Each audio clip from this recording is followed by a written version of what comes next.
একই অপরূপ রূপ তোমার মা, বারবার দেখেও মন ভরে না নয়ন।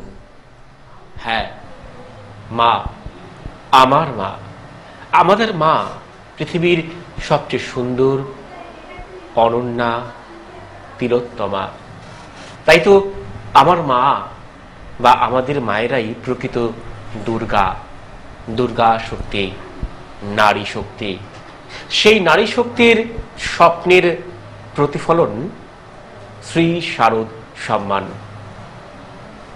শ্রীমতী শিবানী কুণ্ডু সাহা, ঝংকার কলেজ অফ কালচারের কর্ণধার এবং অধ্যক্ষা, তার স্বপ্ন সঞ্জাত শ্রী শারদ সম্মান এবছর ৪র্থ বর্ষে, যার পুজোর মুখ কিংবা ব্র্যান্ড অ্যাম্বাসেডর চিকিৎসক ডাক্তার স্নেহা সূত্রধর।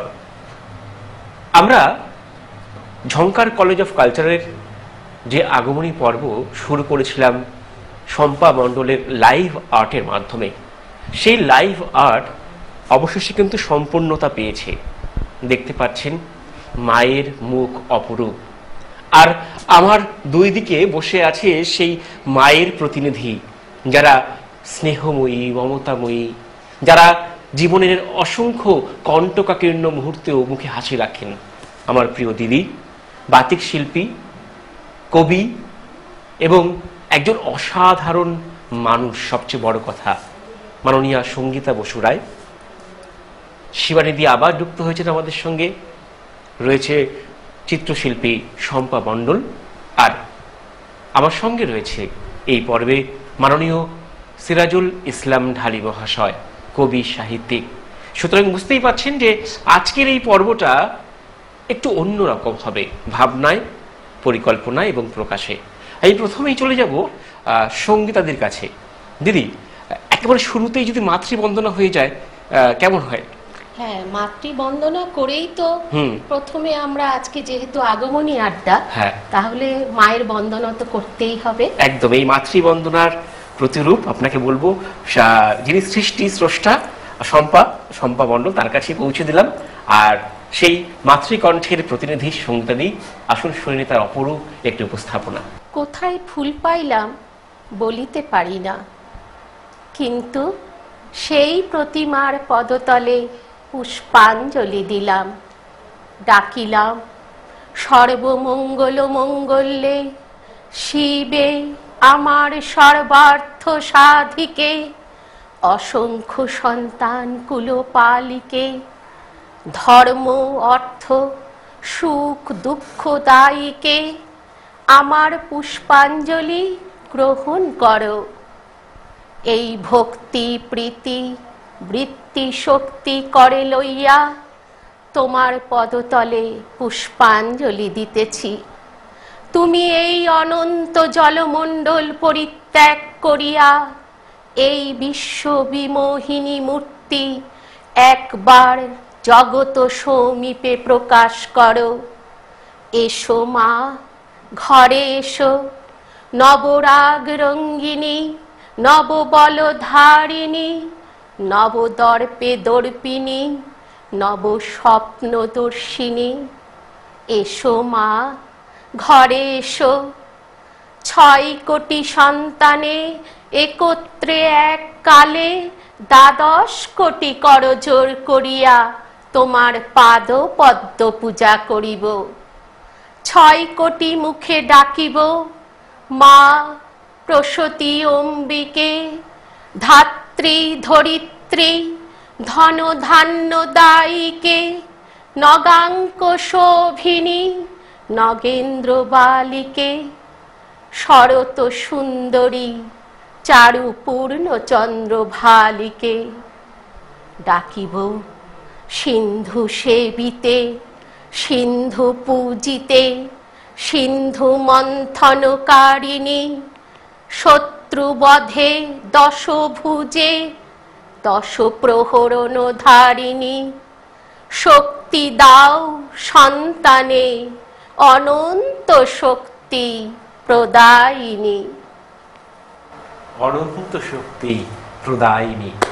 নারীরা কিন্তু অনন্ত শক্তির ধারক হন। আমি জানি এই যে আজকে শিবানীদি, সঙ্গীতাদি, সম্পায়রাম রয়েছে, তারা যেমন বাইরের জগতের সঙ্গে নিজেকে সংযুক্ত করছেন প্রকাশের সৃজনে, ঠিক তেমনি তাদের যে ঘর বা অন্দরমহল তাকেও কিন্তু সুশোভিত করছেন। আসলে নারীরা সব পারে, এই সব যারা পারে, যারা সর্বশক্তিমান মাতৃশক্তি, তার আরাধনায় শ্রী শারদ সম্মান চতুর্থ বর্ষে আমাদের সঙ্গে রয়েছেন সিরাজুলদা। সিরাজুলদা, আপনার একটা কবিতা, মানে আমরা জানি যে আপনার কবিতা শুধুমাত্র আমাদের পশ্চিমবাংলা নয়, ভারতবর্ষ এবং পৃথিবীর বিভিন্ন দেশে সমাদৃত। আজকে যদি একটা উপহার আমাদের দেন আপনি। ধন্যবাদ। আমি আজকের বিভিন্ন উৎসব অনুষ্ঠানে যে কবিতা আপনাদের পাঠ করে শোনাই, আমি আজকে একটু অন্য স্বাদের চেষ্টা করি। আপনাদের আশা করি খারাপ লাগবে না, ভালোই লাগবে। ঠিক একটা কবিতার সমান সময় নেব, একটা ছোট্ট অনুগল্প আমি আপনাদের সামনে পাঠ করে শোনাবো। এই গল্পটার মধ্যে যারা আমাদের ছেলে মেয়ে, আমাদের ভাই বোন, তারা আশা করি এই গল্প শোনার পরে জীবন একটা যে সাংঘাতিক জিনিস, ভালো জিনিস, জীবনের যে রহস্য তারা খুঁজে পাবে। এবং এই গল্পের মধ্যে মা দুর্গা, মা কালী উপস্থিতি অবশ্যই আছে। ঠিক এই যে সময়, এই সময়ের উপযোগী আমার মনে হয় গল্পটা। আমি আপনাদের সামনে পাঠ করি। এবং কৃষ্ণকলি, সিরাজুল ইসলাম ঢালি। কৃষ্ণকলি, কুমারী কৃষ্ণকলি মুখার্জি, পড়াশোনায় খুব ভালো, মাধ্যমিকে 4 লেটার মার্কস, উচ্চ মাধ্যমিকেও 2টি লেটার মার্কস। বর্তমানে হাবড়া শ্রী চৈতন্য কলেজের প্রথম বর্ষের ইংরেজি অনার্সের ছাত্রী। বাড়ি কুমড়া কাশীপুর। বাবা কৃষিজীবী, একদম সাদামাটা মানুষ। মা প্রাইমারি স্কুলের শিক্ষিকা। মেয়েটা ঘরে বসবাস, খড়ের চাল। ঘরের দরজা জানলায় কৃষ্ণকলির হাতে আঁকা আলপনা।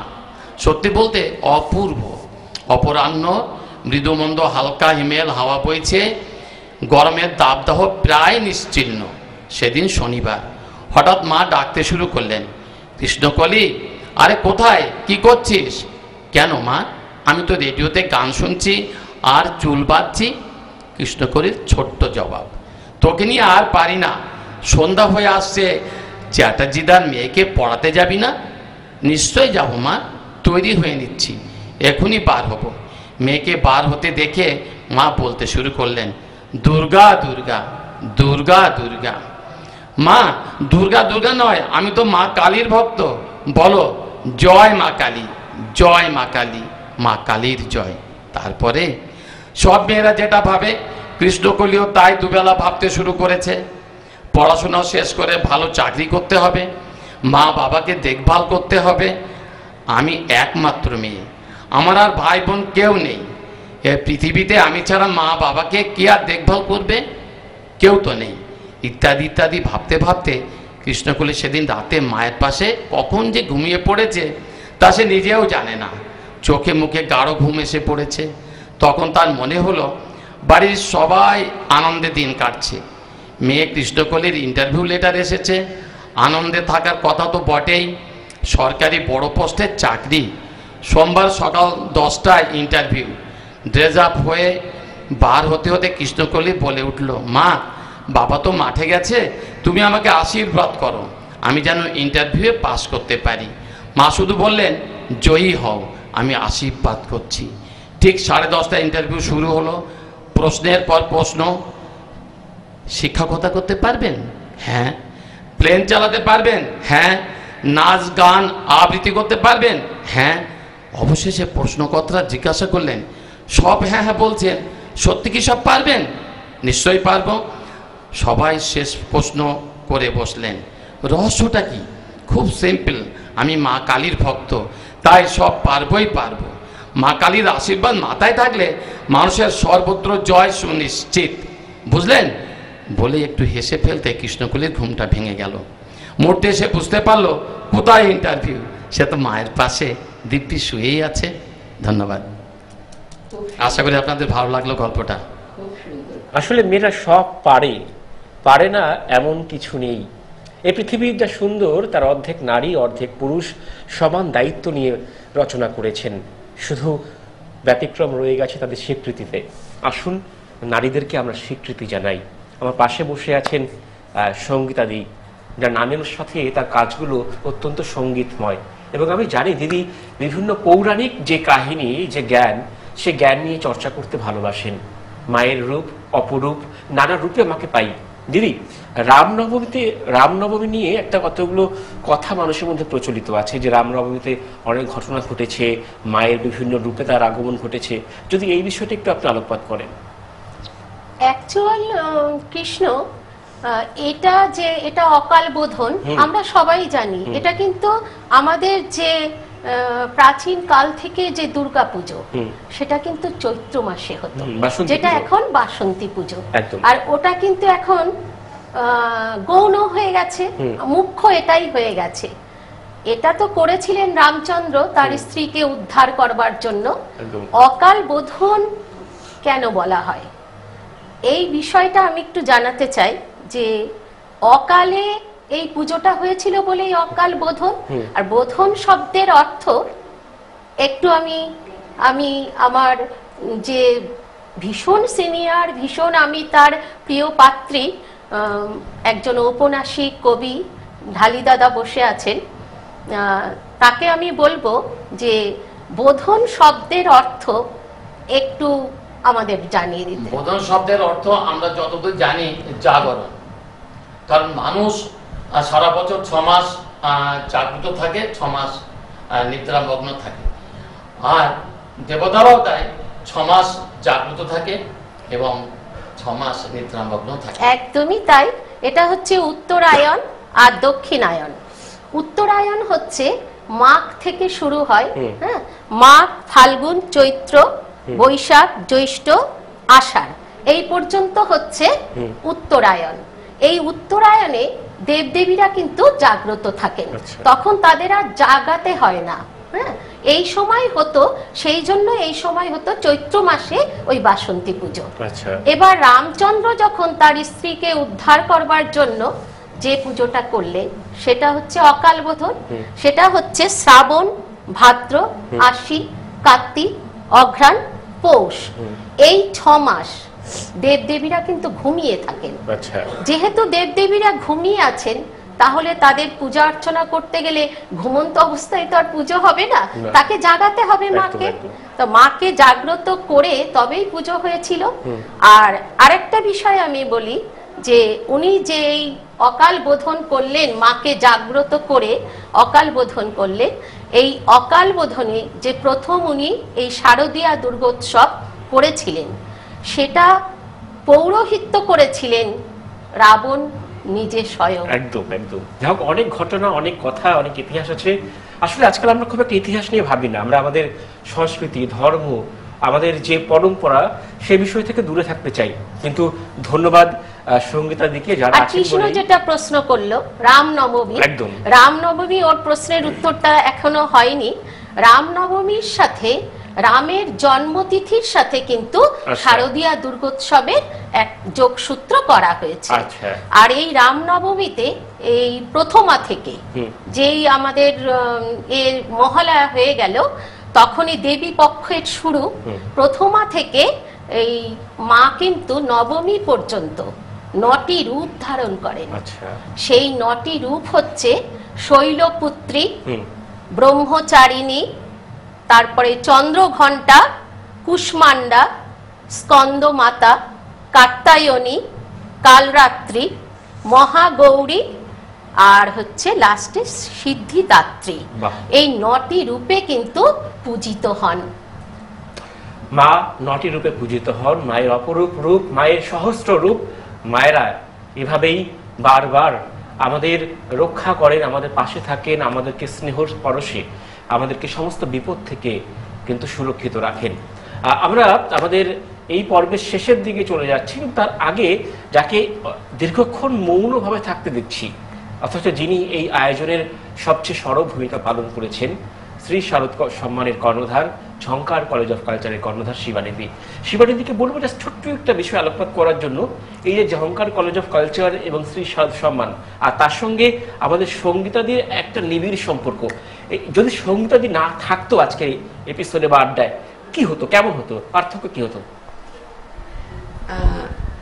আমি সবার প্রথম বলি, আমি আমাদের শারদ সম্মান, শ্রী শারদ সম্মানের আগেও বললাম, আমি 4 বছর আগে শুরু করেছিলাম। তো সেদিনকে আমি ছিলাম, আমি সঙ্গীতা বাসু রয়কে মিষ্টি বলি। তো মিষ্টিও সেদিনকে ছিলেন আমার সাথে। আমি মিষ্টিকে বললাম, মিষ্টি এরকম একটা করতে চাই, এবং তার এর পেছনে অনেক ঘটনা, অনেক কিছু আছে। আমি একটা সময় শুধু একটুখানি বলেছিলাম যে ইতিহাস আমরা জানি, ইতিহাসগুলোকে মনের মধ্যে থাকুক, বেদনার ইতিহাসগুলো। হ্যাঁ, আর সেই জায়গাটা থেকে এইটুকুনি শুধু বলবো যে পরিপূরক কথা একটা আছে, একজন আর একজনের পরিপূরক।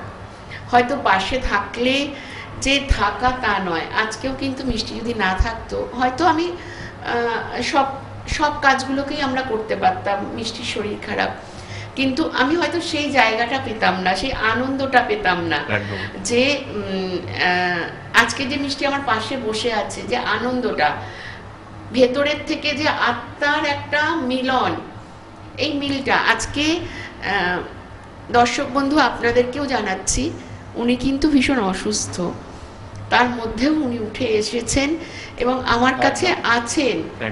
এইটা হলো আমার কাছে বড় পাওয়া। এটা 35 বছরের একটা মেল বন্ধন আমাদের দুজনের। ওর সাথে আমার সম্পর্ক 35 বছরের। দিনটা কিন্তু একদম কম নয়। আর একসাথে পথ চলা, প্রত্যেকেই জানে, সে যেখানেই হোক প্রত্যেকেই জানে শিবানী কুণ্ডু সাহা যেখানে উপস্থিত আছে সেখানেই সঙ্গীতা বসু। তারপরে হরিহর আত্মা, তাই তো? হ্যাঁ, একদম। তো আসলে আত্মীয়রা থাকলে না এই আনন্দগুলো অনেক বেশি বহুমাত্রিক হয়। আহাকি আনন্দ, আত্মিক মিলন, মানে যেটা আমি বলতে চেলাম যে হ্যাঁ, আত্মিক মিলন। অ্যাকচুয়াল আজকে মিষ্টি আমার এখানে আছে বলে আমি ভীষণ ভীষণ আনন্দিত এবং শক্তিশালী। এবার কিন্তু দর্শক বন্ধু ও কিন্তু কান্নাকাটি না, আমি আবেগের জায়গায় যেতে দেবো না, কারণ আজকে আড্ডায় এসেছি, আগমনীর আড্ডা, গল্প করবো, আনন্দ করবো, দুঃখগুলো মনের মধ্যে থাকুক। সবসময় সব দুঃখগুলোকে বাইরে প্রকাশ করে লাভ নেই, কারণ এটাও আনন্দে কাটছে। একদম মিষ্টি এসেছে, এই আনন্দে কাটছে। এই আনন্দ আমাদের সবার দিদি, দিদি আছেন, শুধু দিদির একার নয়, আমাদের সবার, তাই তো? তো যাই হোক, আমরা আজকের পর্ব শেষের দিকে যাবো, বাট শেষের আগে আমি অবশ্যই সঙ্গীতাদিকে অনুরোধ করব তার সুমধুর সুরেরা এবং অবশ্যই কাব্যিক উপস্থাপনায় আমাদেরকে মুগ্ধ করার জন্য। সঙ্গীতা বসু রায়। আমি নিজের লেখা কালকেই লিখেছি, দাদা ভাই রয়েছেন, ওনাকে দেখান, আমি যা লিখি দেখাই, কারণ অনেকটা সিনিয়র আর যোগ্যতার দিকে তো অনেকটাই সিনিয়র। তা সেই জন্য আমি একটু আগেই দেখিয়েছি, এই কবিতাটা আমি কালকেই লিখেছি। বর্তমান প্রেক্ষাপটে যে অবস্থা আমাদের, রাজনৈতিক হোক আর সমাজ ব্যবস্থা যেটাই হোক, সামন্ততান্ত্রিক সমাজ ব্যবস্থা, তার উপরে যতক্ষণ আমরা আড্ডা দিলাম, তার মধ্যে কিন্তু শুধু মাকে নিয়েই আমাদের সমস্ত পর্যালোচনা মাকে নিয়েই হয়েছে। তা মাকে আমি একটু জানাতে চাই, আমাদের বর্তমান পরিস্থিতি মাকে জানাতে চাই। আমরা একটু শুনি। খিদে নেই, আজ আর কোথাও কোনো খিদে নেই। রাক্ষসে খিদেরা চিতার আগুন খুবলে খেয়েছে সব কিছু। কোথাও কোনো খিদে পায় না আর, তৃষ্ণা পায় না এক বিন্দু। সাগর নদী পেরিয়ে পুকুর ডোবা কিছুই খেতে বাকি নেই আর। খিদে কি আর এমনি নেই, পিপাসাও। খাওয়া হয়ে গেছে সুখ শান্তি মান অপমান, বিন্দু বিন্দু আকাঙ্ক্ষার ঘর। বাকি আছে শুধু আপন সম্মান খাওয়া, সে যে শাখের করাত। বড় ভয়, ভিটে ছাড়া বাড়ি ছাড়া দেশ ছাড়া, তবু খিদে পায় না আর। দেখিনি তো আগে সলজ্জ চাহুনিতে কত খাওয়া ছিল, আর কতটাই বা অবশিষ্ট বেঁচে ছিল। তখন খিদেরা বুক নাচিয়ে অধিকার আর চাপা ফুলের গন্ধ নিত। এখন আর নিঃশর্ত খিদে নেই। সব শর্তগুলোকে খুঁটে খুঁটে খাওয়া হয়ে গেছে। শর্তবিহীন আকাশের নীল বর্ণ, বীজ থেকে শুরু করে প্রাপ্তবয়স্ক গাছ সব খাওয়া হয়ে গেছে। অথচ বুক পাতা এখনো। যদি কখনো আবার খিদে পাই, সেই আশায় বুক পেতে বসে আছি। কিন্তু আমাদের কিন্তু খিদেটা বেড়ে গেল কারণ দিদির কবিতা, এবং মনে হচ্ছে আরো বেশ কিছু শুনতে পারলে ভালো হয়, কিন্তু সবসময় তো সময় সে অনুমোদন দেয় না। তবে আমরা অপেক্ষায় থাকবো পরবর্তী বৈঠকের কিংবা আত্মিক আড্ডার কিংবা একসাথে বসে গল্প করার, যেখানে সঙ্গীতা বসু রায়ের মতন গুণী শিল্পীরা আমাদেরকে এভাবে খিদেটাকে বাড়িয়ে দেবে। আসলে শিল্পীর একটা নিজস্ব খিদে আছে, সেই খিদে আছে বলেই সে সৃজনে মগ্ন। যেমন করে আজকে চিত্রশিল্পী শম্পা মণ্ডল প্রথম থেকে তিনি লাইভ আর্টে মগ্ন ছিলেন, অবশেষে তিনি মাতৃরূপকে কিন্তু পূর্ণাঙ্গ পরিণতি দিতে পেরেছেন। তাই আজকের এই এপিসোড, আজকের এই পর্ব আমরা শেষ করব তার অঙ্কিত, তার যে সৃজন, সেই সৃজনকে আমাদের শ্রী শারদ সম্মানের যিনি কর্ণধার শ্রীমতী শিবানী কুণ্ডু সাহা তার হাতে পৌঁছে দিয়ে আমি চিত্রশিল্পী শম্পা মণ্ডলকে অনুরোধ করব তার এই শিল্পকলা পৌঁছে দেওয়ার জন্য। নমস্কার, আমার শিবানী ম্যামের সাথে ফার্স্ট পরিচয় হয় শান্তিনিকেতনে, তারপরে এই দ্বিতীয়বার ফোনে কথা হয় মাঝে মাঝে। আর এই প্রোগ্রামটার জন্য আমাকে যখন বলে লাইভ একটা পেন্টিং করার জন্য, আর পেন্টিং এত কম টাইমের মধ্যে তো হয় না, তাই যতটা করা যায় কমপ্লিট তো সেইভাবেই করা। আর এই পেন্টিংটা আমি ম্যামকে উপহার হিসাবে দিচ্ছি। Thank you.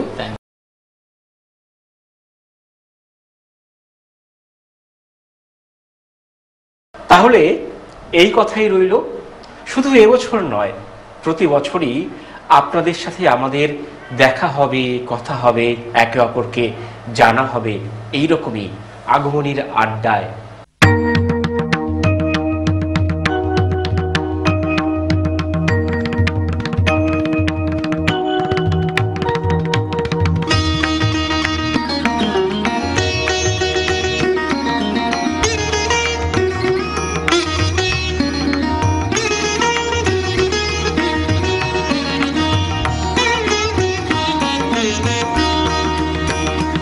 এলো রে এলো ওই রণরঙ্গিনী, এলো রে এলো ওই রণরঙ্গিনী, শ্রীচণ্ডী চণ্ডী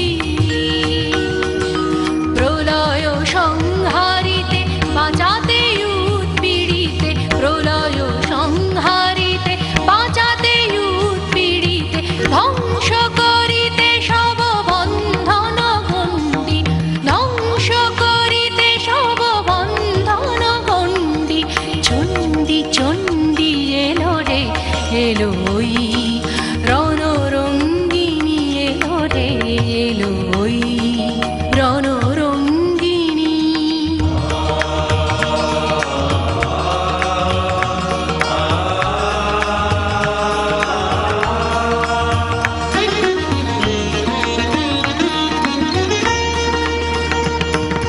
দানব দলনী চামুণ্ডা এলো ওই, দানব দলনী চামুণ্ডা এলো ওই, প্রলয় অগ্নি জ্বালি নাচিছে তাথই তাথই তাতা থই থই থই থই, দুর্বলে বলে মা মা ভই মা ভই মা ভই, মুক্তি লভিবি সব শৃঙ্খল বন্দি, মুক্তি লভিবি সব শৃঙ্খল বন্দি, চণ্ডী চণ্ডী এলো রে এলো ওই রণরঙ্গিনী, এলো রে এলো ওই রণরঙ্গিনী। রক্ত রঞ্জিত অগ্নি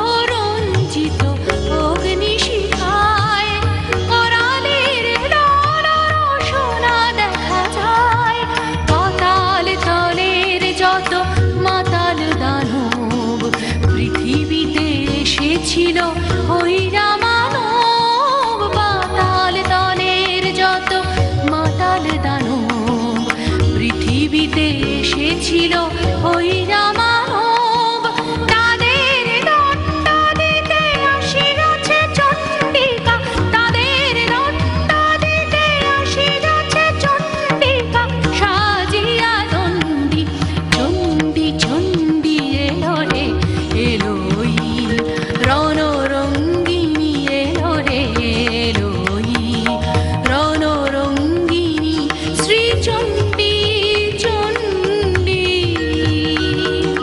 প্রলয় সংহারিতে বাঁচাতে উৎপীড়িতে, প্রলয় সংহারিতে বাঁচাতে উৎপীড়িতে, ধ্বংস করিতে সব বন্ধন গণ্ডি, ধ্বংস করিতে সব বন্ধন গণ্ডি, চণ্ডী চণ্ডী এলো রে, এলোই রণরঙ্গিনী এলো রে, এলোই রণরঙ্গিনী এলো রে, এলোই রণরঙ্গিনী।